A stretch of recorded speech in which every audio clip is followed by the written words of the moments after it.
বাজারে সবজির দাম তুলনামূলক কমেছে, তবে এখনও নাগালের বাইরে রয়েছে দাম, এমনটা অভিযোগ করছেন সাধারণ ক্রেতারা।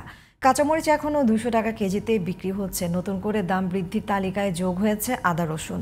ছোট মাছের দাম কিছুটা কমলেও এখনও বাড়তিতে বিক্রি হচ্ছে বড় মাছ। ব্রয়লার মুরগির দামেও তেমন পার্থক্য দেখা যায়নি। বাজার ঘুরে বিস্তারিত জানাচ্ছেন জান্নাতুল ফেরদৌসী।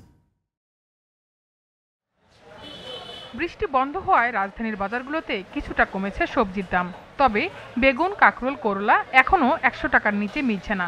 কিছু দোকানে শীতকালীন সবজি দেখা গেলেও দাম আকাশ ছোঁয়া, ফলে সাধারণের মধ্যে এখনও স্বস্তি ফেরেনি। বেগুনের দাম কমছে। বেগুন গত সাথে বিক্রি করছে 160 টাকা, 140 টাকা কেজি, আর বিক্রি করতেছে 120 টাকা কেজি। তারপরে আপনি শসার দাম বাড়ছে। মরিচ কিনলাম, ঢেঁড়স নিছি, আলু নিছি, এগুলাই। দাম তো অবশ্যই বেশি। মাছের দাম চড়া, বিশেষ করে রুই, কাতল, পুঁটির দাম স্বাভাবিকের তুলনায় 100 থেকে 150 টাকা পর্যন্ত বাড়তি বলে অভিযোগ ক্রেতাদের। তবে বিক্রেতারা বলছেন তুলনামূলক দাম কমেছে ছোট মাছের। চিংড়ি মাছ গত সপ্তাহে 1900 বিক্রি করছি, এই সপ্তাহে বিক্রি করতেছে 800। আর কাজকি মনে করেন 600 বিক্রি করছি গত সপ্তাহে, এই সপ্তাহে বিক্রি করতেছে 500। কাতলা মাছটা 350 টাকা হওয়া উচিত ছিল, কিন্তু 450 টাকার নিচে কিনা যাচ্ছে না। ডিমের দাম বেড়েছে ডজনে 5 টাকা করে। এদিকে লেয়ার মুরগির কেজি আগের বাড়তি দামে বিক্রি হচ্ছে। ব্রয়লার মুরগির দামও কমেনি। ব্রয়লার মুরগির ডিম গত সপ্তাহে 130 টাকা ডজন বিক্রি করছে, আর এই সপ্তাহে ব্রয়লার মুরগির ডিম 135 টাকা বিক্রি করছে। দামটা আপনাকে হাইব্রিডটা নিতে পারবেন 260 টাকা, আর অরিজিনাল সোনালি নিতে হবে 300 টাকা। ব্রয়লার ছিল 200, হয়ে গেছে 170।